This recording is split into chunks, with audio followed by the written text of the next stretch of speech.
Hello, I'm Paul LaRoche, and this is Hidden Heritage. In the last episode, we presented Chapter 2 of the book, Hidden Heritage. Join me now as we continue this new podcast series. Hidden Heritage, written by Barbara Marjak, narrated by Paul LaRoche. Chapter 3, The Homecoming. For 2 weeks straight, Paul and Fritz talked on the telephone each night. Some nights Kathy exchanged information with Fritz's wife, Sherelle. Fritz and Sherelle invited Paul and Kathy and the kids to come out Thanksgiving weekend, believing it was the most fitting holiday for them to come home.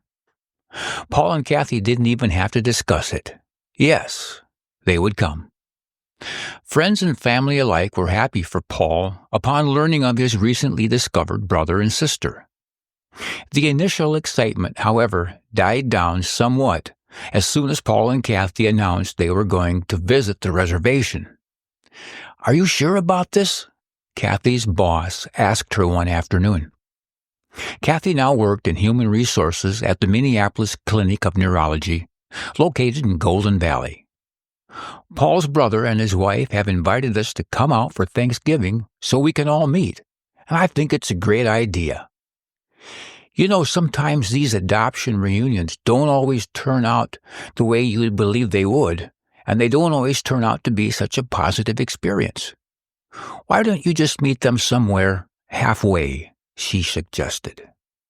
"They've all been so warm and open on the telephone, and some have written letters welcoming us back home," Kathy explained. "I asked where the nearest hotel was, and Sherelle insisted that we stay with them. They're good people, I can tell." "I'm sure they are," she acknowledged. "Just be careful." Don't worry," Kathy laughed, shutting off her computer. "My mom said the same thing last night." Paul suppressed the mix of emotions constantly threatening to surface as the weekend neared.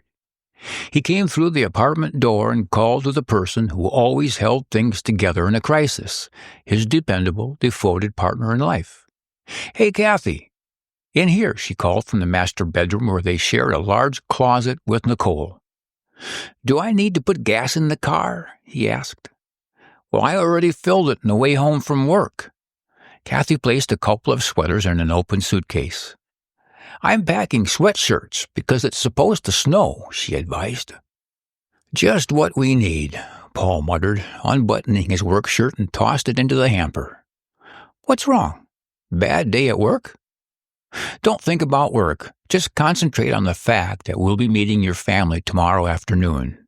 She turned around, her forefinger pressed to her lips. "Oh, yeah, I don't have any tapes for the video camera." "Well, I'll run to Target and get a couple." Paul pulled his black jeans off the hanger and handed them to Kathy. "Throw these in for me and a couple of shirts, too. Nicole wants her jeans washed, so I'm going to do a couple loads of laundry," she said, pulling clothes out of the hamper. "Do we need anything else?" he asked. "I think we're all set," Kathy advised with a smile. The next morning, Paul, Kathy, and the kids piled into the Oldsmobile, packed and ready for the long weekend. He estimated the trip would take a minimum of 6 hours, especially with the forecast of snow. During late November, travelers in the upper Midwest are often at the mercy of Mother Nature. The directions were simple enough. Drive south from the Twin Cities to I-90. Head west across southern Minnesota into South Dakota, turn north on Highway 47 at Reliance, and follow it right into Lower Brule.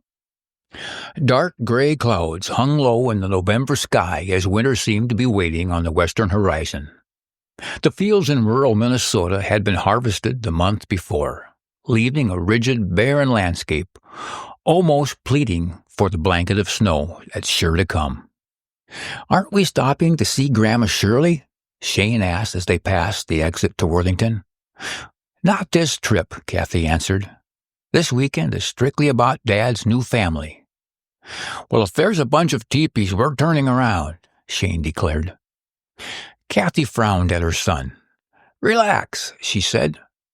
The community of Lower Brule was a mere 220 miles from where Paul had grown up and spent most of his life, It overwhelmed him to think that these people, his family, were in one sense so close, yet seemingly an entire world apart.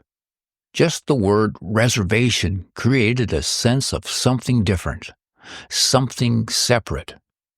Soon after they crossed the state line, snow flurries swirled in the air and wind picked up in strength. Not enough vegetation to slow it down, only fence lines and an occasional tree. Paul watched the landscape pass in a blurred stream until the highway flattened out completely, stretching out before them in an endless straight line. A herd of black Angus straddled a gravel trail that cut through a wide-open pasture. In the next section of fencing, several horses galloped in a circle, snorting in the chilly November air. A slow, steady rain fell from the dark and dreary sky. The rhythmic thump of wheel against pavement allowed Paul's mind to waft and drift like the clouds hovering overhead. He wondered about these people that he'd never known before, Uncle Jiggs and Uncle Bill. The names themselves gave an impression of the Wild West days. Fritz and Sorrel said to meet them at the Squeaky Door Market, the grocery store in town. Paul smiled, remembering Kathy's comment from the night before. "Hey, do you think it has those swinging doors like the Old West saloons?" she had laughed.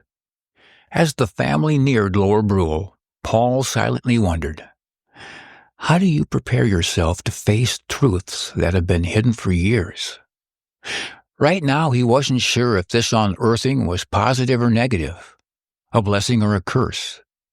He tried to prepare himself for it to go either way, good or bad. And in recent weeks, he'd come up with a mental picture of what the reservation might look like. One thing Paul knew for sure. He wouldn't be doing this if his adoptive parents were still alive.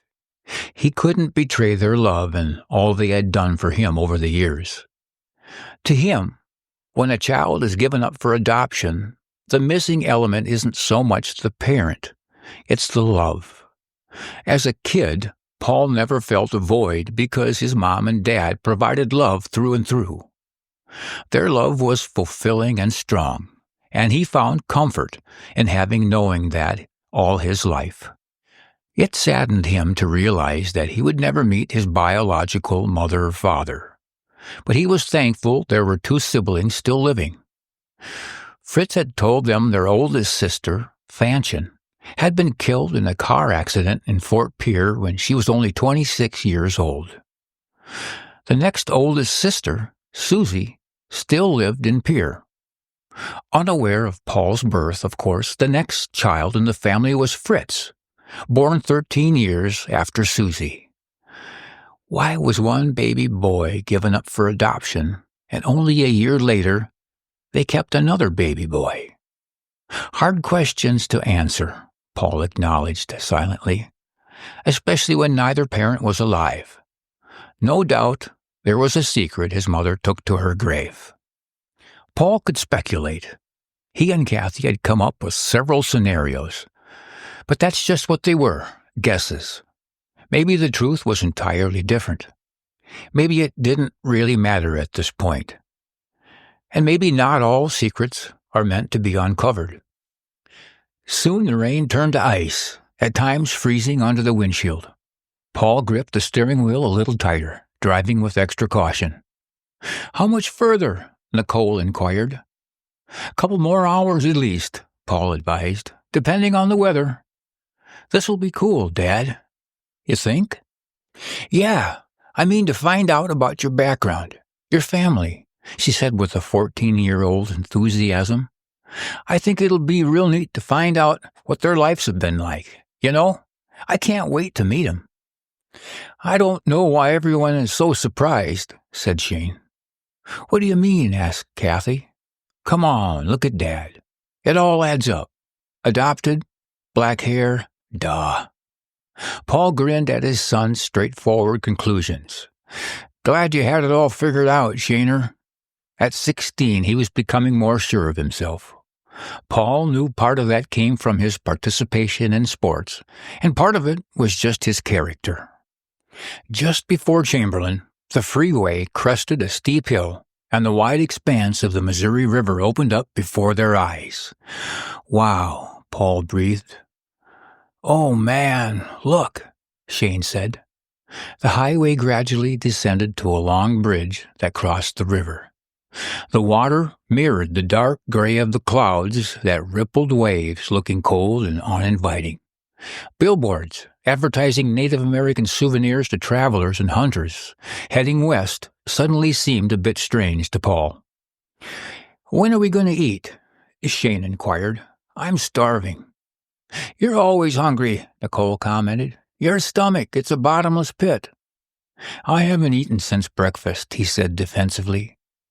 "Maybe we better stop here for lunch. I don't think there are too many more towns between here and where we turn off the freeway," said Kathy, looking at the map. The strong wind threatened to penetrate their outer layers as they hurried from the car to Big Al's Oasis for a quick lunch. With food in their stomachs and the river at their back, the landscape changed dramatically. The gray sky now shedding a blanket of heavy wet snow. "Man, it's coming down hard," Paul said. Here, the land gave way to rolling hills, interspersed with areas of gray, stony terrain. The pattern of clumps of brush and low-lying trees partially covered in the fresh snow was rustically elegant. "Whoa," said Shane. "This looks like Dances with Wolves." "It does," Nicole agreed. 12 miles past Chamberlain, Kathy spotted the exit for Lower Brule. "Here's where we turn off, Paul," she said. As soon as Paul exited, he had to stop the car and scrape the ice off the windshield. 7 miles on this road, Sherelle said, and then we turn again, Kathy advised. An unsettled quietness filled the car for the full 7 miles, the huge white snowflakes collecting in drifts along the tall prairie grasses lining the shoulder. "Hey, look," Shane exclaimed when they made the next turn. "There's a sign for Lower Brule." The large wooden sign was adorned with teepees, a buffalo, and the tribal symbol. And it read, "Welcome from the cool Wachasa Oyate, Lower Brule, Sioux Tribe." "Stop so I can get a picture, Paul," Kathy said, opening the camera case. "Are we on the reservation?" Shane asked, leaning forward to get a better view. "I'd say we are," Kathy replied, snapping a few pictures. Paul stared at the sign for a moment before starting the car again. As he shifted into gear and pulled forward, he knew there was no turning back. They crested the last hill, and here again the full width of the Missouri River came into view. A nearby dam downstream caused it to widen extensively, and there, protectively nested along the river's edge, lay the tiny community of Lower Brule. A lump rose in Paul's throat as he slowly pulled the car over to the shoulder. "What are you doing, Dad?" Nicole immediately asked. Paul took a deep breath, leaning forward against the steering wheel. "I need to look for a minute," he said softly. He pulled his jacket around him and opened the car door. Nicole, Shane, and Kathy got out beside him. "Wow, it's breathtaking," he said, taking in the panoramic view. "Are you okay?" Kathy asked. "Yeah," Paul answered. "What do you think, Dad?" Shane inquired, watching his father's expression. "I'm thinking this would have been my home," he said, pointing towards the small community artfully framed against the river's backdrop. The cold wind whipped around them, but it couldn't shake Paul's desire to absorb the breathtaking view. He was flooded with emotion as he looked at the expanse of the wide-open prairie, seeing the breadth of the Missouri River. It was magnetically beautiful, vast, and stretched to both horizons as far as the eye could see. Somehow even the sky seemed bigger than before. In that split second, something struck a chord in Paul. It was something he couldn't yet grasp, but it was there nonetheless. Kathy came up behind Paul and hugged her husband. "It all makes sense now, doesn't it? The questions, the wondering." "There's a whole new world waiting for us," Paul said softly. "I know," she whispered. "It'll be good, you'll see." "Wow, Dad," Shane said. "The town is so little, but look how far you can see." "Come on, I'm freezing," Nicole said. "Let's hurry and get down there." "Let me get the video camera," Kathy said, opening the car door. "We need to get this on tape." For several moments the others watched while Kathy filmed the scene before them. They got back in the car and continued down the hill into town. Only a few buildings lined the highway, some in various states of disrepair.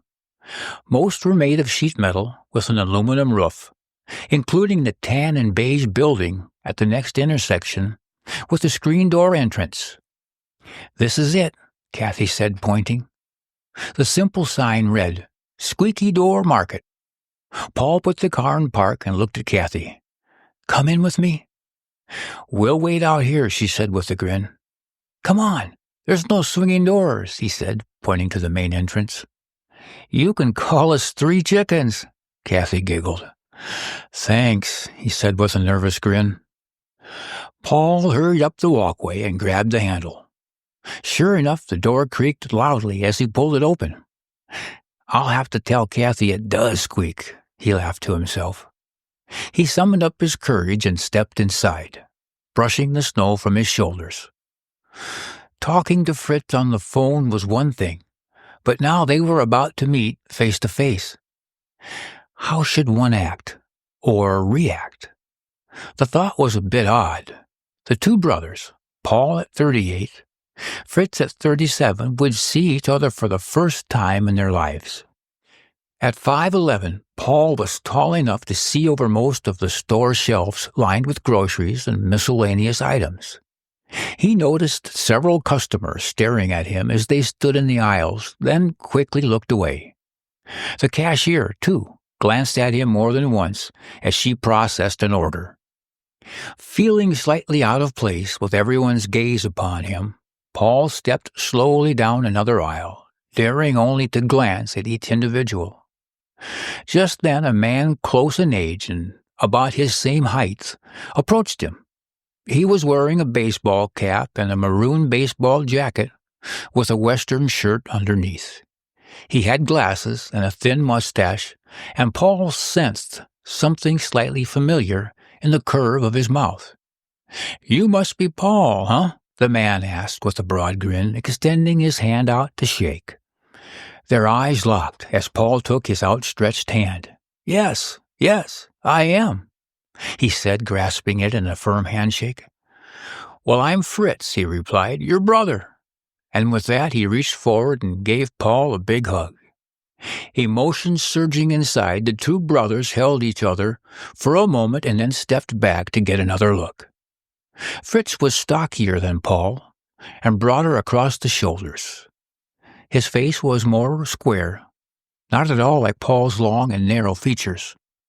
Suddenly, a petite woman in her 30s with brown eyes and dark hair touching her shoulders stepped from an aisle with a half-full shopping cart.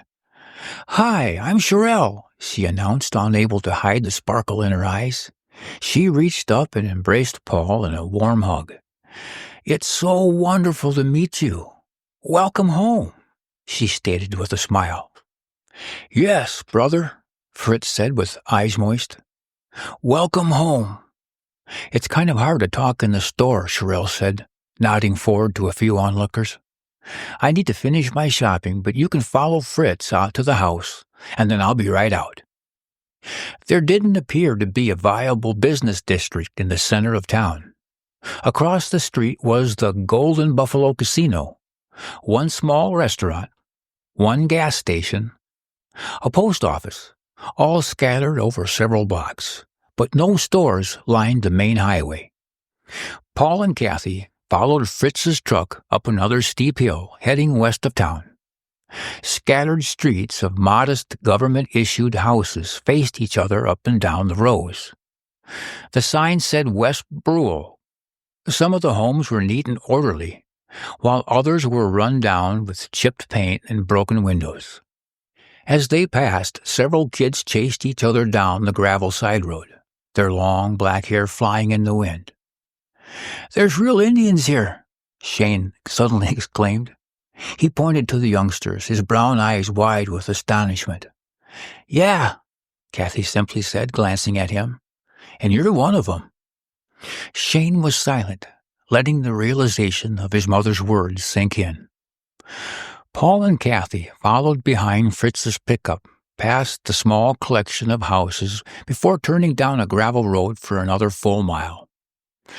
"Man, how far are we going?" Shane said, looking at the open grazing land sporadically dotted with a few homes here and there. "Don't worry, they're all wearing jeans and shirts just like us," Kathy teased. "Guess what?" Paul said. "What?" "The door really squeaks." They all giggled, still not sure what to make of these unusual circumstances. "Are we staying overnight at their house?" Shane asked. "They've been gracious enough to ask us, so we're staying," Kathy answered. "And remember, Sherelle pronounces her name Sherelle." It was almost dark when both vehicles turned into a long driveway that curved around a stance of woods. Finally, a small red house with white trim came into view. Large, round bales of hay were stacked along a fence line, now covered in snow. A horse trailer and tractor were parked next to each other near a shed. On the fence post near the house was a wooden sign boasting, "LaRoche Ranch." It was obvious that Fritz and Sherelle had a wonderful sense of ownership about their property. Lights warmed the window facing the deck that led to the front door, offering for a welcoming appearance. Fritz had explained that they were part-time ranchers, as well as helping Sherelle's parents, Vernon and Violet, run the grocery store in town. Sherelle was also realty officer for the BIA, Bureau of Indian Affairs, in Lower Brule. Keeping up with all their obligations was hard work with huge time constraints, but it provided for a decent living for their family. Once inside, it was immediately apparent that Sherelle was a collector, and purple was her favorite color. The ranch house was family-oriented with photos and lavender, violet, and plum-colored mementos perched everywhere. By the time Paul and Kathy got their bags inside, Sherelle pulled into the yard. She started to put away the groceries just as 4 boys entered the kitchen. "These are our boys," Sherelle said. "Harley, John, Jeremiah, and Frederick." John was the tallest of the boys. "Nice to meet you," Paul and Kathy said, acknowledging each one individually. "And this is Shane," Paul said, resting his hands on Shane's shoulders, "and Nicole." The 6 teenagers grinned and nodded, exchanging a variety of greetings. Smiling, Sherelle touched Jeremiah's arm. "Look how much Nicole and Jeremiah resemble each other. Oh, I can't get over it." "They do," Kathy agreed. "And Shane and Frederick look a lot alike, don't they?" Paul asked, looking at the 2 young boys standing next to each other, unsure what to make of this unusual family gathering. "To think we didn't even know about each other all these years, and look how much our kids look like one another. It's amazing," Sherelle said. She had a natural enthusiasm that exuded smiles and tenderness from her small frame. Surprisingly, all the doubts and fears Paul had before coming to Lower Brule vanished in the wintry white South Dakota wind. It was obvious they were sincerely thrilled to have him back. The atmosphere inside was warm, welcoming, and wonderful, all wrapped up in the confines of one small reservation house. He wanted to absorb everything about their initial encounter and capture it in his memory forever. "Look at this picture," Fritz said. He pointed to a framed picture on the living room wall. "This here is our mother, Arlene." Paul bent his slender frame to get a closer look at the photo, slightly aged, and studied the woman he'd never had a chance to know. She was young in the photo, with beautiful dark hair and deep-set eyes, and a long, narrow face. His mother. The thought was still hard to grasp. After all, Irma was his mother. But this woman's smile seemed to speak to Paul's heart. And yes, he could see it, an unmistakable resemblance. Indescribable feelings ran through his blood. Indian blood. Who'd have ever imagined? Here's Fanchon and Susie when they were little. Sherelle pointed to another framed photograph from the 1950s. Sherelle poured coffee as they gathered around the kitchen table. The conversation relaxed and comfortable. Complete darkness had set in, and despite the cold outside, the mood inside the tiny house was warmer than anything Paul had ever known. "We'll drive up to Pier on Friday so you can meet Susie," Fritz said. "Oh, she's so excited to meet you," Sherelle said. "We don't have copies of the actual birth certificate yet," Kathy interjected. Fritz and Sherelle glanced at each other, their expressions revealing their emotions.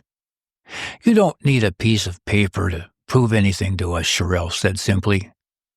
"We don't doubt it for a minute. One look at our kids tells us that." Paul glanced out the darkened window, trying his best to process all the aspects of this night at once. Fritz and Sherelle were eager and ready to accept this news without documentation. But what if there was a mistake somehow along the way? A wrong name listed? Shouldn't it be confirmed? The two couples couldn't talk fast enough, trying to unravel 38 years of family history in a matter of minutes. All 6 kids listened intently for a while before retreating downstairs to the family room. Similar in age, Jeremiah and Nicole paired up, striking up a conversation. Harley was so happy for Fritz to meet his brother that he practically trembled with excitement. The youngest, Frederick, took out his cars and played while the older kids talked. Fritz and Sherelle tried their best to answer Paul and Kathy's questions. "Yep, there's 13 years between Susie and me," Fritz explained. "No one in the family ever knew about Paul." "No one?" Kathy asked. "No, we've talked to her sisters, and no one even knew she was pregnant then," Sherelle said. "I wonder why she chose to give him up," Kathy said. "Ever since we got your call, I've tried to figure out why she did what she did," Fritz said, his voice filled with tenderness rather than anger. "But I don't have an answer." "Maybe no one does," Paul said. "I can tell you this," Fritz said, tapping his finger on the table. "She was a good person, don't ever doubt that." The room was quiet for a few moments. Fritz cleared his throat and broke the silence. "Well, she must have had good reason." "Yes," Paul nodded in agreement. "Maybe we have to leave it at that." "Didn't you say Paul's birth name was Arlen Fay?" Sherelle asked. "Yes," Kathy said. She leaned forward, glancing at Arlene's photo a little closer. "I wonder if she dropped the E from Arlene to leave some sort of a trail, a connection," she suggested. "That's what I thought," Fritz said, sitting up straight. "It would make sense." Paul's soulful expression matched the emotion showing on Fritz's face. It was almost too much to absorb at once. "Whew," Paul finally said, exhaling. "Lots to contemplate. Lots to think about. I'll be honest, it's a bit overwhelming." He folded his arms across his chest and smiled at Kathy. "Take your time," Sherelle said. "We know there's a lot to deal with, and it's so unexpected and all." Paul nodded and looked at Fritz. "So, tell me about your life," he said. Fritz leaned back in his chair, his gaze fixed on his mother's photograph. "Well, let's see. When I was about 5 years old, the folks, Arlene and Fred, got divorced. Sometime later, Mom married Leo Bush from Porcupine, South Dakota, and we moved down to Pawnee, Oklahoma. That was while I was in elementary school." Fritz talked in short, unhurried sentences. While we were living down there, Mom discovered a mole on her right shoulder and went to a doctor to have it checked out. They removed the mole and sent it in for examination. By the time the results came back, the cancer had already spread through her whole arm. Doctors tried to cut some of the flesh on her shoulder to get the cancerous cells, but they couldn't get it all. From there, it spread like wildfire. He paused, his voice soft. I was pretty young, so I don't remember much.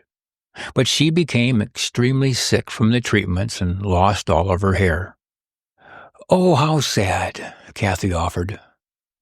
By then, Mom wanted to come back to Pierre, to be near her family. She asked to be flown back to South Dakota, so we chartered a medical plane, and I flew with her on the plane to Pierre. I had to bring all my things because I wasn't going back, you know. She had asked Uncle Jiggs to raise me after she was gone. Even brought my bike in the plane, he said with a grin.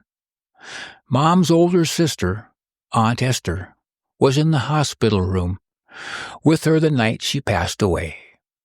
After that, I went out to Uncle Jiggs' ranch on the Little Bend. It's quite a spread on the inside of a big bend of the Missouri River, Fritz said with a wave of his hand.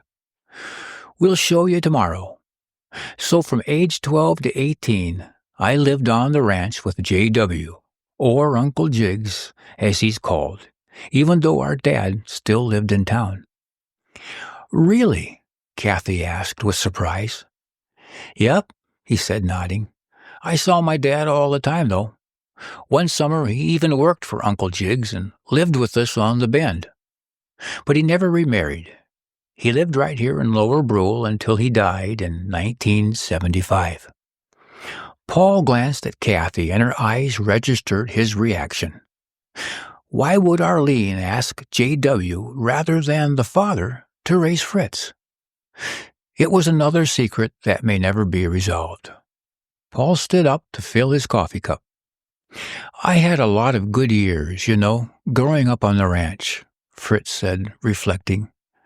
It was hard work, but we spent the summers chasing cows, breaking horses, hauling hay, swimming in the river down there. He paused for a moment, the words catching in his throat. But I never had a brother growing up, he lamented, his voice full of emotion. There's a lot of little things that Paul and I missed out on, he said to Sherelle and Kathy. Something we'll never get back. It's just so great to have you here now, though. And it's great to know, too, there's another brother through adoption, Mark Summers. Sherelle stood up and clapped her hands together. I think this is the perfect time, she said, unable to hide her excitement. Come on into the living room. We have something for you. Sherelle called the kids to join them.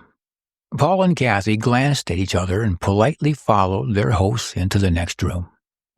The living room contained the usual household belongings, TV, couch, and comfortable chairs with a touch of Indian decor.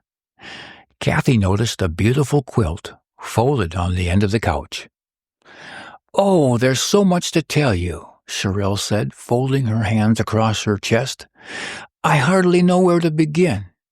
She smiled and grabbed Fritz's arm, always using hand gestures as she talked. We have something for you, but I need to explain the meaning behind it first. Even though we live on the res, both Fritz and I were raised with contemporary customs rather than the traditional Lakota ceremonies. That's just how it was. But we do know that the star quilt is especially important in the Lakota culture, Sherelle said, lifting the quilt up. It represents the morning star. There are 7 tribes in the Sioux Nation, and the Lower Brule, our tribe, is the smallest of the 7. She held up the edges of the full-sized quilt and let it fall open to display a large single 8-pointed star in the center of the quilt. The light pink background was offset by the dark burgundy outline of the star. Fritz pointed to the 3 symbols featured on the inside of the star, in colors of blue, brown, and white.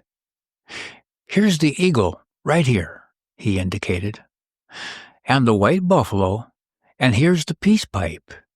He finished running his hands along the outline. "Can you see it?" "Yes, I can," Paul answered, with Kathy nodding. "Yep, I can see it too," Shane nodded. "Me too," said Nicole. "All three have significant meaning to the Lakota," Fritz advised. "Today, star quilts are one of the most valued gifts of the Lakota people." Sherelle continued, "Having you come home, Paul, along with Kathy, Shane, and Nicole, it means so much to us. We are so delighted to have you in our home, and we want to express our sincere love and say welcome home by giving you this quilt." Kathy squeezed Paul's hand, tears springing to her eyes. "The way we do it is to wrap it around you. So that's what our family is going to do for your family," she said, ushering them to the center of the room. Fritz took one end of the quilt, while Sherelle took the other, and along with their boys, wrapped it across Paul and Kathy's shoulders as they stood with Shane and Nicole. "May this quilt always be a reminder of your true heritage and the Lakota culture," Sherelle said, her voice on the verge of tears. "And always know you have a home in Lower Brule." Fritz finished, embracing Paul once again. Overwhelmed, Paul was at a loss for words. They had only known each other for a few hours, and he was already being bestowed with something so significant, a gift of honor. It was 38 years in the making, but the welcome home was more than he could have ever possibly imagined.